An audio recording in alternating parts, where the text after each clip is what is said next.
जय Shri Shyam. Welcome back to Kedar family. आज मैं आपके सामने ये वीडियो लेके आई हूँ। देवशयनी एकादशी आ रही है, आप जानते हैं जैसा कि ये देवशयनी एकादशी 29 जून को हम लोग फास्ट रखेंगे, सभी जो लोग हैं, क्योंकि ना ही ये दशमी से युक्त है, ना ही जो बोलते हैं ना कि एक दिन पहले रखनी चाहिए या एक दिन बाद वाली रखें, जो उदय तिथि के अकॉर्डिंग होती है।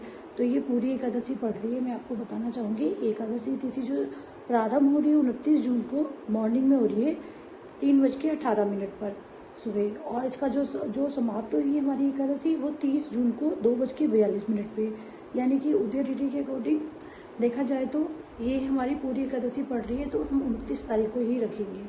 तो इस तरह से देवशयनी एकादशी मतलब इसमें हमारे जो विष्णु भगवान है वो शयन करते हैं, ये तो आप लोग जानते ही हैं। तो देवशयनी एकादशी फिर 4 महीने के लिए शयन मुद्रा में चले जाते हैं, योग निद्रा में चले जाते हैं, और फिर जाके हमारी जो कार्तिक शुक्ल पक्ष में जो एकादशी आती है देव उठानी 11 जो बोलते हैं, उसमें ये ठाकुर जी फिर जागते हैं। तो इस तरह से तो देवशयनी एकादशी का हम फास्ट रखेंगे, पूजा करेंगे विधि विधान से जैसे करते हैं ब्रह्म मुहूर्त में उठ के। तो वैसे तो ब्रह्म मुहूर्त में उठने के बाद ही पूजा सुबह ही होनी चाहिए, तो सुबह पूजा करेंगे अच्छे से। तो ठाकुर जी को भी स्नान कराएंगे, पहले खुद स्नान करेंगे और आंवला लेके और गंगा जल डालेंगे, आंवले का रस या आंवला लेके थोड़ा सा पानी में डालेंगे जब स्नान करेंगे। तो क्योंकि आंवले का कहते हैं, आंवले से जो लोग स्नान करते हैं दोनों पक्षों की एकादशी पे ही करना चाहिए हमें, तो वो हमें वैकुंठ लोक में मान सम्मान मिलता है। तो इस तरह से हमें ये आंवला डाल के स्नान करना ही चाहिए। तो इसके बाद स्नान करने के बाद हम पूजा करेंगे, ठाकुर जी को पंचामृत से स्नान कराएंगे, हम अपने लड्डू गोपाल जी को और विष्णु भगवान को। यहाँ पे क्या करते हैं, इस देवशयनी एकादशी में हम विष्णु भगवान को सुलाते हैं। तो उनकी जो मूर्ति होती है ना, उन्हीं को सुलाते हैं, फोटो से ही नहीं कर सकते, खाली पूजा कर सकते हैं उनसे। जो भी विष्णु भगवान की, ऐसा नहीं है कि कृष्ण भगवान की मूर्ति है या लड्डू गोपाल की, नहीं, विष्णु भगवान की मूर्ति को ही शयन कराते हैं हम। तो 4 महीने के लिए सो जाते हैं, आप लोगों को पता है। तो हम क्या करेंगे, पहले स्नान पंचामृत से, जो भी आपकी सोने की, चांदी की, पीतल की, तांबे की, जो भी मिट्टी की जो भी मूर्ति होंगी ना, उनको स्नान कराएंगे पंचामृत से। स्नान करा के फिर उनको पूजा करके भोग लगा के अच्छे से। आपको पता है एकादशी भी हम पीली खीर बनाते हैं केसर डाल के, मखाने की, उसका भोग लगता है। तो हम भोग लगाएंगे, उनका भोग लगा के फिर हम क्या करेंगे, उनको भोग लगा के फिर ठाकुर जी को शयन करा देंगे, विष्णु भगवान को। फिर उनको शयन कराने के बाद एक सफ़ेद कपड़ा लेंगे, साफ बिस्तर लेंगे, सफ़ेद चादर बिछाएंगे, और तकिया हो जैसे गद्दे वाला जो बेड पलंग होता है उनके लिए, उस पर बिठा के उन्हें उड़ा देंगे बस से। तो उनको सुला देंगे, शयन करा देंगे। पूजा डेली करेंगे हम ठाकुर जी की, जो भी करते हैं डेली।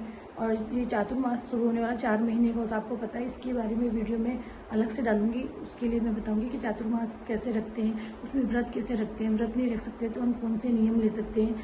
ज़्यादा नहीं, वैसे तो बहुत कठिन नियम भी लेते हैं, पर ज़्यादा नहीं, सिंपल से। तो इस तरह से ये एकादशी भी हम उनका शयन करा देंगे। फिर हम अपना पूजा जैसे करते हैं, कथा सुनते हैं, कथा सुनेंगे, अच्छे से कथा सुन के अपना चैंटिंग करेंगे हरे कृष्णा वाली, और विष्णु सहस्त्र नाम भी पढ़ सकते हैं, इसमें हम करना चाहिए। और हम इसमें कमल का फूल जरूर चढ़ाएंगे। कमल का जो पुष्प होता है हम क्यों चढ़ाते हैं, क्योंकि विष्णु भगवान के नयनों को कमल नयन कहा गया है।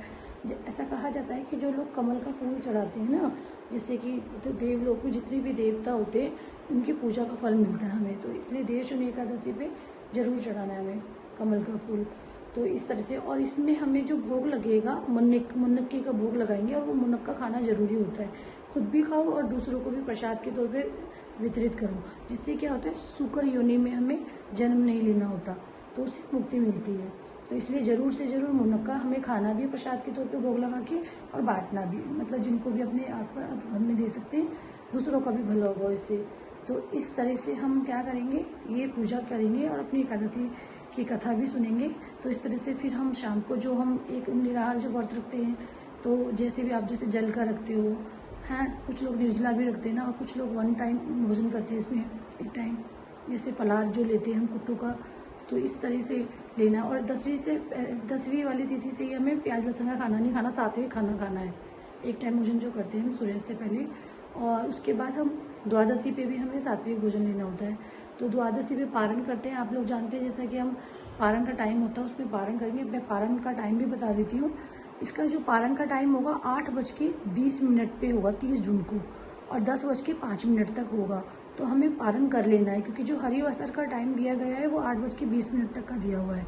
तो 8:20 से लेकर 10:05 तक हमें ये व्रत खोल ही लेना है। जो भी आपको पता है पारण कैसे करते हैं, कुछ भी दान दक्षिणा अपने श्रद्धा के अनुसार निकाल सकते, सामर्थ्य जितना तुम्हारा है उस हिसाब से, क्योंकि ब्राह्मण के लिए निकालना होता है। ब्राह्मण नहीं मिलते तो गाय के लिए कुछ भी, जैसे नहीं तो कुछ भी पैसे निकाल के रख देते हैं, फिर हम अपना पारण करते हैं, व्रत खोलते हैं। तो इस तरह से हम एकादशी में ये पूजा करेंगे और इसकी कथा सुनेंगे, वो आपको वीडियो मिल जाएगी मेरे इस चैनल पे।